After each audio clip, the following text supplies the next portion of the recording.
lingi ay mong tupad ing na kumusta man karon, hugaw o limpyo na ay si Kristo mihatag og sukdanan sa pagtan-aw sa paghukom kung hugaw batang tinuod o limpyo.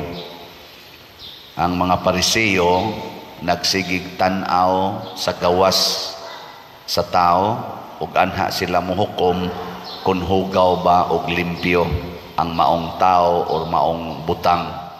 Pero si Kristo adto mo tan-aw sa sulod sa tao o sa butang. Pareha ng tasa ba? Tasa. Moinom ka, limpyo kay siya gawas. Pero inig-ana nimo ang imong imnon na ay naglutaw-lutaw nga langaw. Zaman, nagkupo-kupo pag yun, mudayon ka og inom. Pareha ng chalice, kaning pare. Maubta ng tabunan ginang chalice na ginay tabon na kanang gitawag og pal. Kay anytime, sawom na dihang langaw. O niya, di man na mabantayan, inig-ana na mo usahay, na nang langaw, naningkamot o kanang naningkamot o kanang ikyas ba? Ako ana usahay maatla na iyarok na kong litso. Kahi, kahugaw. Di ba? So dili makatabang ang kalimpyo sa gawas basta ang sulod na sudlan og hugaw. Mao na ang kasing-kasing sa tao maoy concern ni Kristo. Dili ang musulod kung dili ang mugawas gikan sa bakba sa tao. Mao na matud pa diri sa atong tubag sa Salmo, ang bakba sa matarong nagabungat sa kinaadman.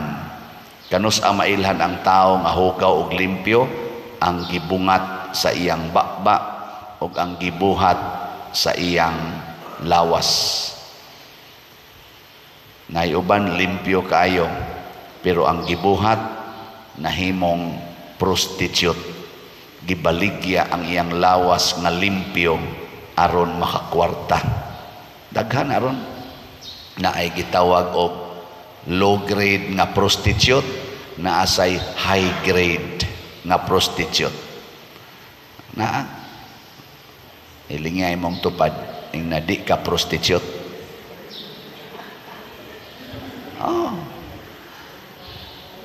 Unsa man ang prostitute, gigamit ang lawas aron mangwarta.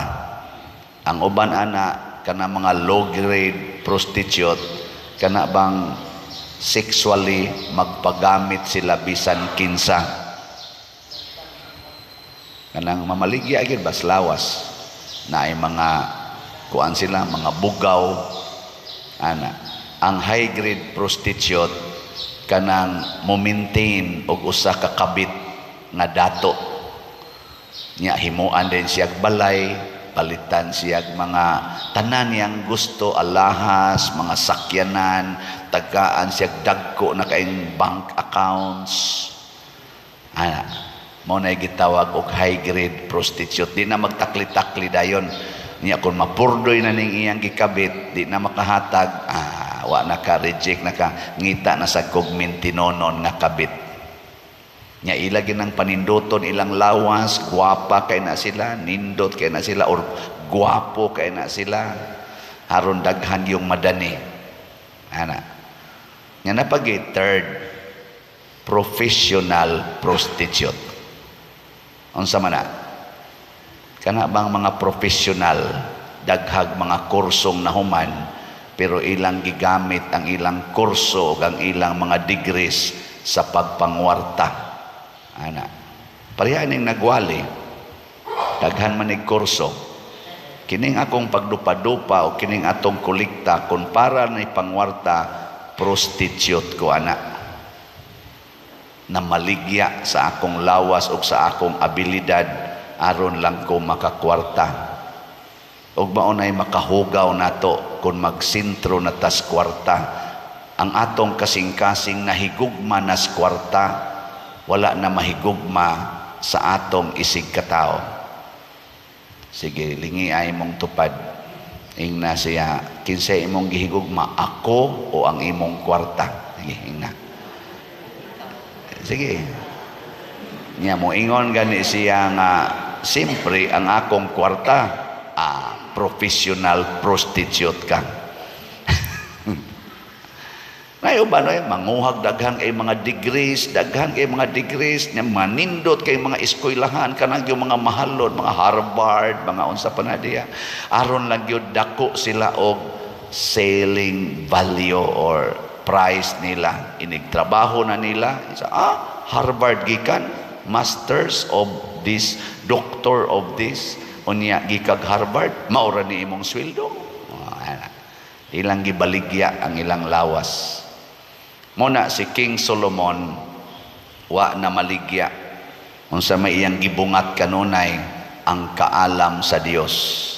Na-attracted niya ang tanang mga banggiitang mga tao, apil na ning Queen of Sheba, iyang giswayan si Solomon paghatag og daghan kayong mga problema nga iyang pangayuan og opinion, nasulbad gyud tanan ni King Solomon. Nya unsa may nahitabo sa dihang gasigi siya og pakita sa iyang wisdom gikas Ginoo, iyang gitransmit ngadto sa mga tao, midaghan ang iyang bahandi. Sa kalipay god sa Queen of Sheba, iyang gihatagan si Solomon og bulawan nga pila to ka tonelada nga wa pagyoy wapay nakahatag aning bahandia ngadto ni Solomon, ingon ani kadaghan. Tungod tos iyang kalipay, mabitan na kanang mo advice din ko aning mga nagtrabaho ba. Ako ni agi masag ko pagkatrabahante sa una, empleyado man pud ko diha sa bangko, mga almost 8 years nya diha ko sa Land Bank, nya diri sa Fairmart sa una, Cebu, mga 4 months ako, 3 months kapin. Na hinumduman gid nako nga dili gyud ko particular sa sweldo. Ang particular nako ang akong pagtrabaho. Muna usay makasabaan ko, okay ra.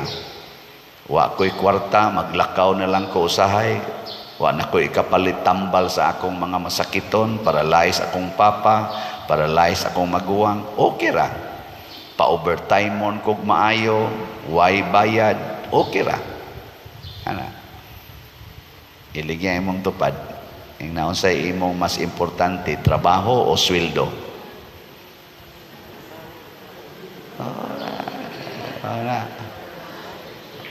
Congratulations sa mga kusog kay mo trabaho pero dili maghunahunag sweldo. Malipayon kay mo. O kamo mo'y mahimong mga source of inspirations sa mga tao. Pero kanang mga taong particular kay sweldo, hasta overtime, daginoton yung kwinta, hasta ang katapusan 30 minutos, kwintahon yun. Nya masuko yung dili ihatag, buangon ka.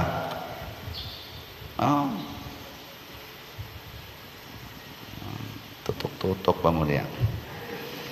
Mao na siya. Mao bitaw din sa pag-abot na nako, nga napari nako, nakalitan ko. Nga naman, purting daghan ng sweldo, nya minus kay trabaho. Siyunang ganing barog-barog lang ta, dupa-dupa gamay, human kolekta dayon. Nakalitan ko ba? Purting yung daghan ng sweldo. Naku, kadaghan ani, sobra man ni kaayo. Ako dayong gipangutan ng Ginoo. Lord, unsaon man ipanghatag na sawa makadupa-dupa. Saway mga sweldo. Hantod karon sige kog hatag. Di ba? Yan sabay akong gibati, wa gyud stress. Ngano man, wa man ko'y kwartang gibantayan, ako man ang gipanghatag, ato man ang gipanghimog project. Wa gyud ko'y gibantayan. Why stress? Ikaw niya pa og basakit ka, samot na gyung why stress. Ngano man, wa may kabayad sa ospital, di man ko maghunahuna ana. Nga naman, ay sos, nga naman, daig mamatay ko ta magtikungkong diya sa kwarto. Di ba? ug mauna siya ang wisdom of God. Unsa may wisdom of God nga ang paghatag sa tanan dinhis kalibutan mao'y sikreto sa kinabuhing way katapusan.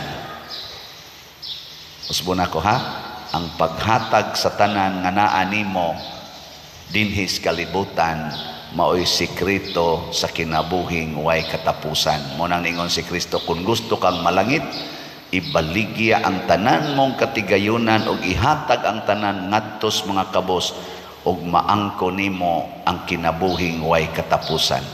Wisdom na, kaalam na siya. Salamat sa nanghatag sa ilang bahandi ug namalit na tog slot, no? Ang atong Healing Joy of Santo Niño, HGSN, gilahos man ni natog baligya na natayhalin nga 22,335, 2,665 na lang ka slots ang nahibilin. Oh, pagpaka na to. Tiwason taginig palit. Gahapon na initunol diri nato og usa ka envelope, baga-baga man gisikreto yung tunol sa kong kamotin siya para imo na pader. Nako, sa man ni nako ingon siya nga ay para imo na. Nako ay ko anang next slot ayo para imo na. Ana. Ubay-ubay man nako ihatag ko ning ato paglakaw na niya nako ihatag ko lang ning ato sa slot. Oh, di ba? 50,000 man tingali to. Oh, ana.